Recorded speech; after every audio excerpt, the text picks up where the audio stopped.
Et comme d'habitude, nous retrouvons notre consultant américain. Bonjour David Page. Et bonjour Laurence.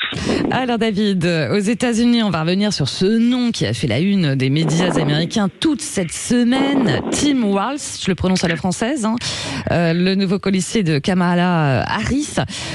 Sa nomination a vraiment créé la surprise là-bas?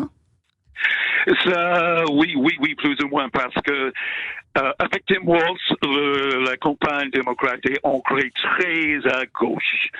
Tim Walz a certaines qualités, évidemment, sa personnalité publique est la plus grande qualité qu'il a. Un peu dans le registre Ronald Reagan ou Barack Obama, il est gentil, il est sympa, il est jamais désagréable, il n'est pas vulgaire, il utilise le mot le plus fort il a utilisé pour décrire Donald Trump est weird, ce qui veut dire bizarre, oui. Mais par contre, il est très à gauche en tant que gouverneur de Minnesota.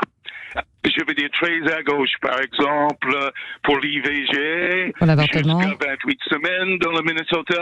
Aussi, les femmes des autres États sont les bienvenues s'ils ont des difficultés dans leur État. Oui. Aussi, par exemple, les toilettes publiques dans le Minnesota, il y en a 3 styles de toilettes publiques pour les hommes, pour les femmes et pour les trans.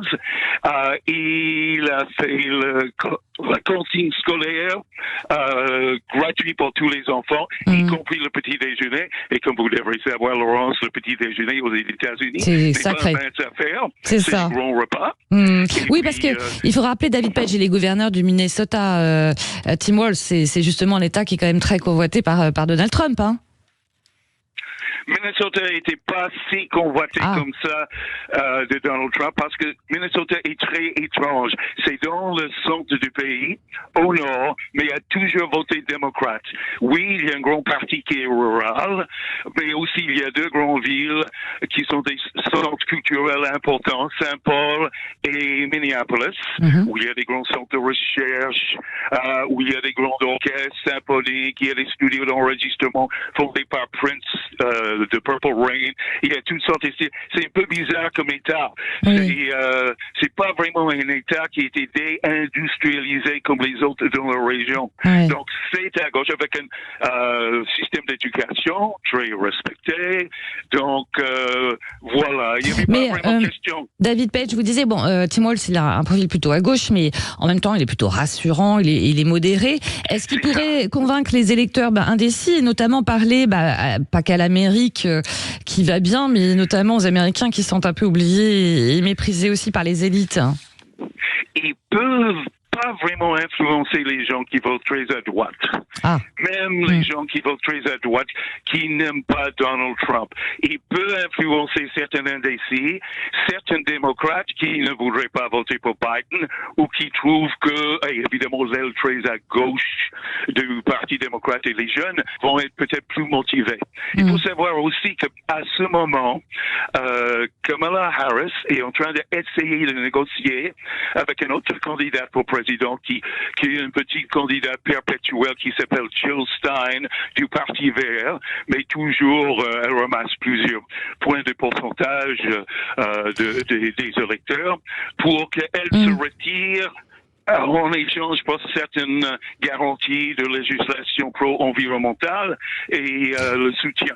Donc, je ne sais pas. L'autre chose qui va être très intéressante, c'est le débat, Laurence. Le fameux débat, parce que Trump, ça y est, il a accepté de débattre avec Kamala Harris.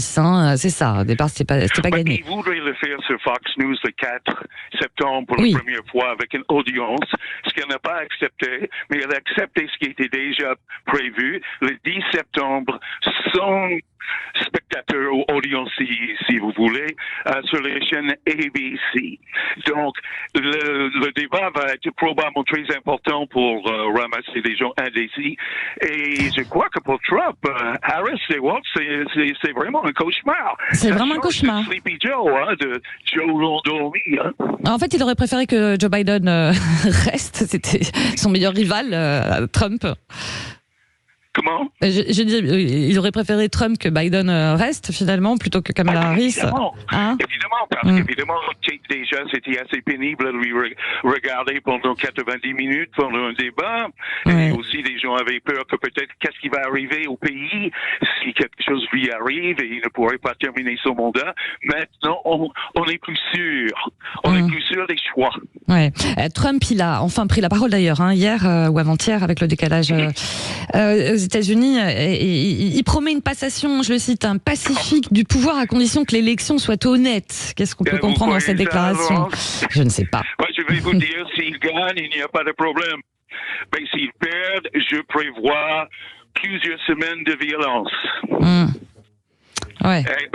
Je vois pas lui dire, OK, d'accord, les gauchistes là, de Californie et de Minnesota ont gagné, et moi je vais aller en prison maintenant. Moi je vois pas ça du tout. Ouais. Donc c'est à prendre avec des pincettes. C'est vraiment plus étrange que la fiction, n'est-ce pas? Ouais, un petit peu quand même, ouais. Dans les sondages, oui, carrément. Dans les sondages, Kamala Harris est toujours devant Trump, là, en ce moment, ou pas? Et ça dépend sur les sondages. Et évidemment, il y a une marge d'erreur, en principe, de 3%.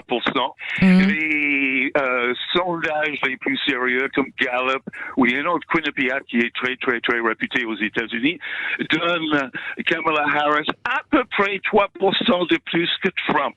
Oui, mais c'est encore tôt. On dit l'élection est bientôt, c'est le 5 novembre. Oui. Mais d'ici le 5 novembre, dans une certaine perspective, c'est très long. Bien sûr, il peut se passer. D'ici le 5 novembre.